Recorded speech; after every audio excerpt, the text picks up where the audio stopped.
Welcome back, friends. In my last video, I shared the first part of my journey from deconstructing from my religion and a bit of my trauma that happened growing up in my conservative Christian dogmatic church. And so this is my second half of that journey. So if you haven't watched that video, I'll link it here and you can go ahead and watch that. That'll kind of give you the backstory. We had this friend in church and he had left the church for a really long time and he had come back to church, and we would hang out all the time and just go eat and talk about stuff for hours. And he always was talking about freedom. And so he started putting these ideas in my head. And it's funny to think back that I never even thought about this type of freedom. You know, I had lived in this world of rules and dogma.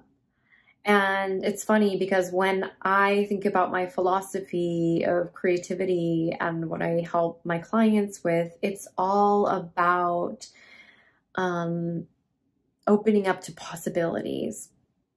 And when you live in this dogma, there's no possibilities other than what is, right? And so I think that's why I'm so passionate now. I really think that life kind of shows you how to become more and more free and step more and more into who you are and kind of take these veils off. It's like this unveiling of these layers of who isn't your authentic self, right? So I had all of these layers that were put on me from my childhood, from trauma, all this stuff from my religion. That really began this unraveling or this unveiling. And I remember just one day being like, you know what? I don't even like going to church. Like, honestly, I don't even like it. And so I just started not going and I started being really bored with it. And I just eventually stopped going. It ended up kind of, this whole thing just started unraveling with my abusive husband. I remember our last fight when he said, you know, I'm going to find a wife who will obey me. And I was like, okay. When I went to my kind of elders in the church, you know, I told them that he was abusive and they said, how is he abusive? You know, kind of questioning me. And they told me that I couldn't get a divorce and things like that. We had to have all this counseling and all this stuff. And I was just like over it. You know, I really just wanted my freedom, and we were living in LA, and I wanted to be a teenager. I wanted to have all the things that all the experiences that I hadn't had, honestly. I wanted to find out who I really was. Not in a graceful way. Not in a graceful way at all. And that was terrifying, and it was fine, and it was okay. And it was really hard. And so I went on this kind of crazy adventure. Was not healthy for my trauma, right? I was having like so much anxiety, worrying that God was going to punish me at the same time, but also just enjoying all the experiences I was having. I went back to art school, and I have to say, like, art school was kind of the best thing that I ever did for myself, besides leaving my religion in my life, because that's where I kind of found, really solidified, okay, who am I? And really began to move towards my goals, right? And gave me sort of this solid foundation. And then before I graduated, I got a job in Ohio. I hated it so much that I ended up being really drawn to Buddhism because I was so miserable. I think that I needed some sort of spiritual practice. And I was also kind of getting into some new age stuff. Like, my coworker gave me The Secret, you know, the video, The Secret, things like that, so I was kind of studying both of these things at the same time. I also started reading Raymond Moody's book about near-death experiences. So I was reading about all of his research about that. So kind of starting to get more open to all of that stuff. I was kind of beginning to meditate, and as I was meditating, I had sort of this premonition, and I saw actually me taking care of my mother, like on her deathbed. And I just, for some reason, I knew that I had to move to Seattle where they were located. And sure enough, after I moved there, after a year, she was diagnosed with pancreatic cancer. And so I was so thankful that I moved there in time so that I could spend that year with her and be there for her at her bedside, as I saw in my sort of premonition. I had always been like a seeker. I'd always been a studier. I have always been curious and really loving knowledge of all kinds. So I love learning about all these different things. So this made me really happy to just learn about different kinds of spirituality, what is out there. So I started kind of filling my head with like a whole bunch of stuff, but I started realizing too that spirituality and the sort of law of attraction stuff and all of this stuff sort of also had this sense of control that I was not wanting from religion, that I was trying to avoid from religion too. So there was a lot of that in spirituality, and also a lot of consumerism, which was gross. And so that's why when I talk about spirituality, I don't even like the word spirituality. It rubs me the wrong way, because right now I just feel like it's so intertwined with this sort of consumerism, fluffiness that is a part of our culture, if that makes sense. So there was a part of me that was really began to be turned off by a lot of that. So after my mom died, I really kind of, I actually went back into a lot of my trauma, and I shut myself off. So I just started working. I became really like kind of a hardcore atheist. I would post a lot of stuff about anti-religion. I was just hardcore, like, I really shut myself off from a lot of things after my mom died. I don't know why exactly. I was just like, I'm going to just work, grow my business, just put my nose to the grindstone.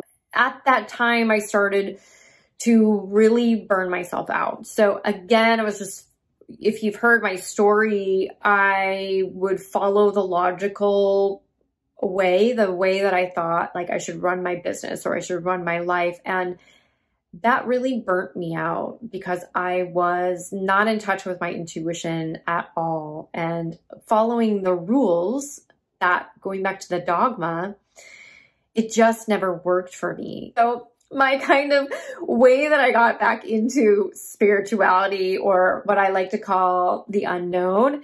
So I started listening to ghost, like podcasts that were about ghosts and the unknown and things that are kind of outside of what we would normally, I guess, phenomenon that we would normally, like out of body experiences, near-death experiences. So I started reading a lot of near-death experiences, near-death research. So there's like tons of near-death research, tons of research about people who have gone outside of their body, or consciousness studies. So scientists, I mean, that is one of the big problems right now in science, is what is consciousness? We don't know how the brain works. So really, like, what is consciousness? What happens when people go outside of their body?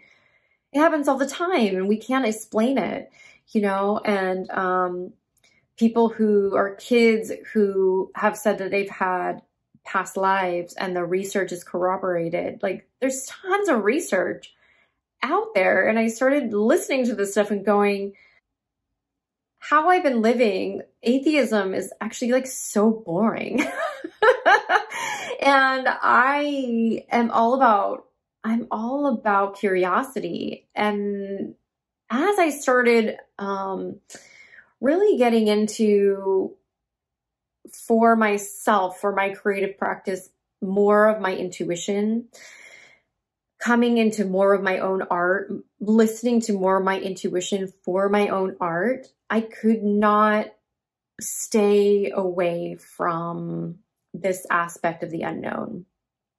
And so I had to open myself up to the fact that all along my life, there had been these instances where life would always kind of support me in the way that I needed to grow and expand myself. And so in around 2017, I started having this kind of like breakdown and shift in my work, in my life. And I started teaching and learning about intuition, learning about neuroscience and the creative process. And I started also taking these spiritual retreats with my friend, and we went to this ashram in Bali, in Bahamas, and we went to Bali, and we went to India. And so each time I would sort of feel things and get that sense of getting back in touch with that something that I experienced as a child,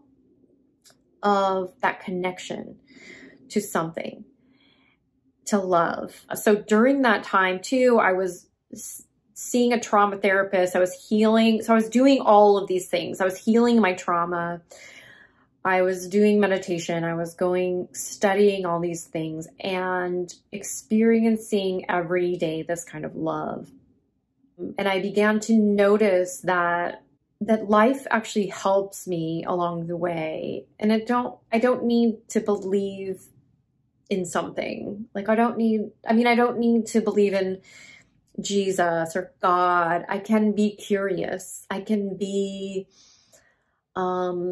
open, I can try things. And I started listening to this woman called Jess Lively, and she talked about how she listens to her intuition, and she's traveled all over the world, and she just kind of listens to her intuition for the next steps. And so I started trying that, and I'd always been so logical and followed the plan, followed the rules. And so I just started this big shift in like 2019 to, I'm just going to listen to my intuition, and I'm going to follow that and see how it goes. And it's been so amazing to shift from this very rigid, logical, dogma-based,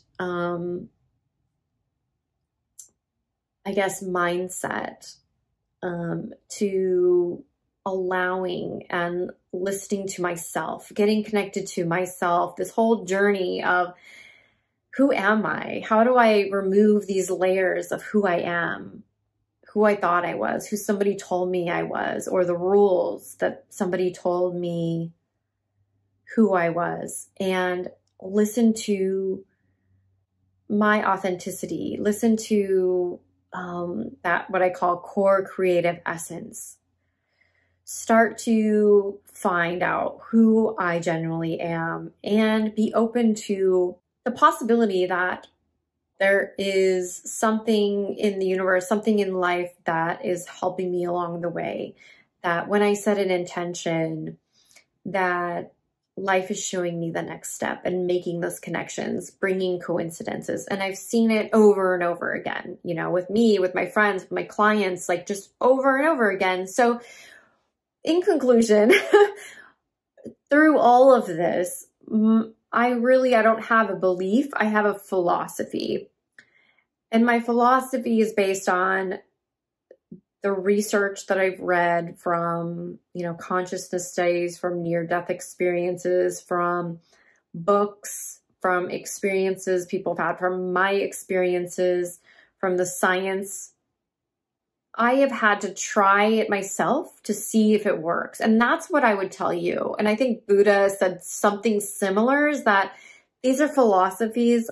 You need to try them. And if they don't work for you, then let them go. But in my experience, through all of the trauma, that there is some kind of greater love, some kind of experience, some kind of connection. When we can lean into it, we can heal our trauma. We can be connected to each other. We can express our greatest self and bring our greatest expression into this world. So thank you for listening to my story, and I hope it might have helped you. I would just say follow your curiosity, follow what's calling you, whether that's in a religion, I don't care. Like, if you're in a religion and it's feeding you, that's great, you know? Yeah, but I hope this has helped you to kind of see where I'm coming from and maybe connect yourself to whatever is calling you. So thank you so much for being here. Be sure to like and subscribe to this channel for more videos.